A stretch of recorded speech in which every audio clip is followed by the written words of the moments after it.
In this episode of Highlight Sundays, up-and-coming security exploits.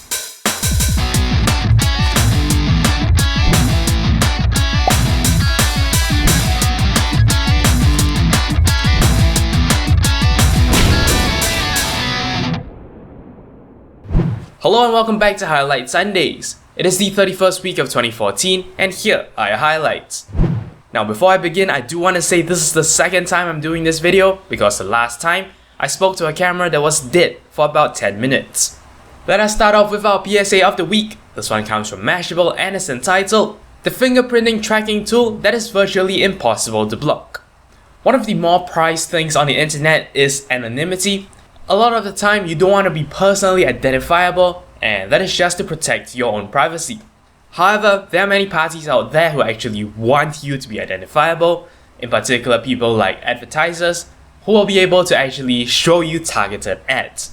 This is important because advertising means ad revenue, and of course, an advertiser would do better if it can show a user actual ads that interest them. Now I'm telling you this mostly to give you a little bit of context as to why some people would like you to be personally identifiable. So then let's move on to this actual issue here. Now the idea is this. Websites can actually instruct your computer to draw an image using an HTML5 feature called the canvas. What this particular exploit does is it actually instructs your browser to draw an image, and what is actually being drawn is based on basically how your computer is set up. Things like what software you have installed, as well as what kind of add-ons and things like that you actually have in your browser. All this will actually influence the drawing. Now here's the deal. Because different computers actually have different setups, and chances are it's difficult to find two computers with the same setup. What this means is computers can generally generate a unique image. This image can then be used to actually identify the user. So, well, this becomes an issue. Now, according to the article, 5% of the top 100 websites actually make use of this technology, and what this means is probably you and I have been subjected to it already. However, the developers of this tool have actually said that, well, what they're doing is firstly compliant with the law, whatever that means, and also, well, basically they're not making use of that information.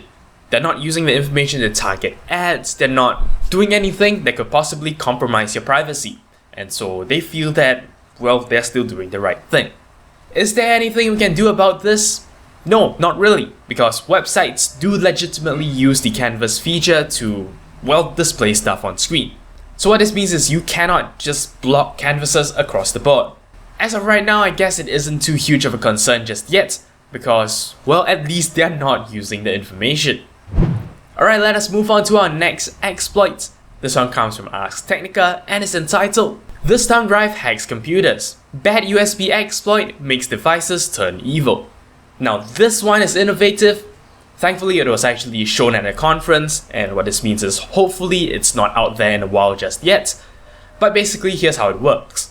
This exploit actually overwrites the firmware of USB devices connected to a computer.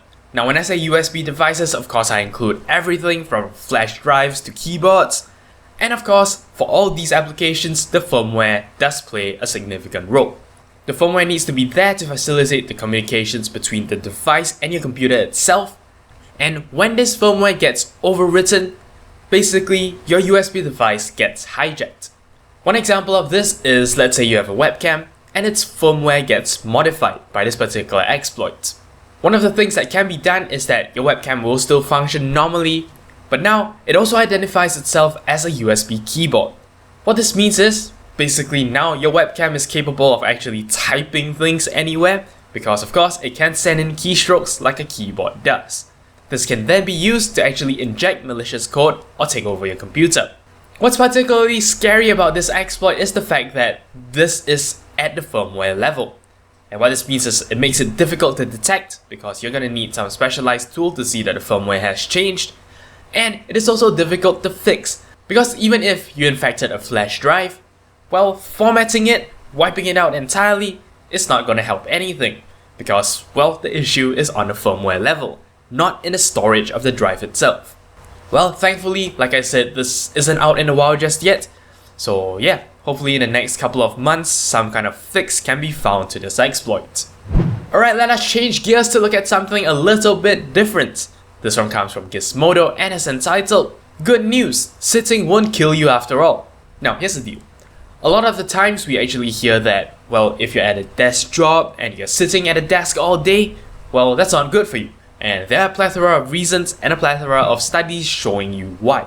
So one of the things that came along supposedly as a solution to this problem were standing desks. Exactly as its name implies, you stand there and work instead of sitting there to work. Now, this particular article is an answer to that. This article is actually really long. It quotes a lot of sources, so that's a good thing. But, well, all I can do is sort of just summarize it briefly for you. The idea is this. The thing that is a problem is not sitting down all day. The thing that is a problem is actually being sedentary. In other words, not moving. What this also means is that standing all day isn't a very huge improvement to this. In fact, using a standing desk also has its own set of side effects, things like having swollen feet, and of course, not really getting all the benefits that it's supposed to give you. The true answer to this problem is actually exercise, and it doesn't have to be an excessive amount. In fact, according to the article, every 1 hour of exercise sort of offsets 6 to 7 hours of sedentary time. So what this means is every opportunity you have throughout the day, try to cram in some amount of movement, and all this will actually lead to you having a better time. Some suggestions given by the article include taking walks during lunch break, taking stairs instead of the lift, and things like that. Definitely a very interesting read if you are a long hour computer user like I am. So yeah, highly encourage you to check out this article. Alright, let us now move on to our recommendation of the week. Now this week we're going to do something a little bit different. I'm actually going to introduce you to a little flash game. This game is called Multitask 2 from oneMoreLevel.com, and as its name implies, well, you are basically multitasking a lot in this game. Basically, a number of mini games happen on screen and you have to control them all at the same time, using of course different keys. This is really a true test of skill. You actually have to really concentrate and sort of just watch every single movement you make. It is challenging, but I think it's also helpful in actually polishing up your multitasking skills and your ability to actually really concentrate on multiple things at the same time. Highly encourage you to check this out. I've actually played this for a while and yeah, it's really good training. But yeah, this basically wraps it up for this episode of Highlight Sundays. This is the first time I had to spend nearly 40 minutes recording an episode thanks to the fact that my camera died the first time and I only got about 3 minutes of footage. Well, at least this has reminded me to keep checking the camera to make sure it's still working, so there's that. My school reopens next week, and what this means is, well, in this coming week you will still get videos on Monday, Wednesday, Friday. After that, well, there will be no more videos on Monday. Logic components will be shifted to Wednesday. If you're not clear about this, you can check out my channel banner, or you can of course check out that little 3-second pre-roll on my videos, which will of course show you my schedule. The video version of this actually takes quite some time to update across all my videos, so that might be a little bit slow. So if you want, you can head over to my channel and check out the channel banner. But alright, that pretty much wraps it up for this episode. Thank you very much for watching, and until next time, you're watching 0612 TV.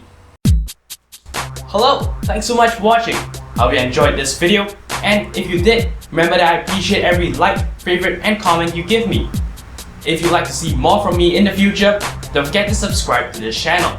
And for more updates outside of YouTube, don't forget to follow me on Twitter at 0612TV. Once again, thank you very much for watching, and I'll see you guys next time.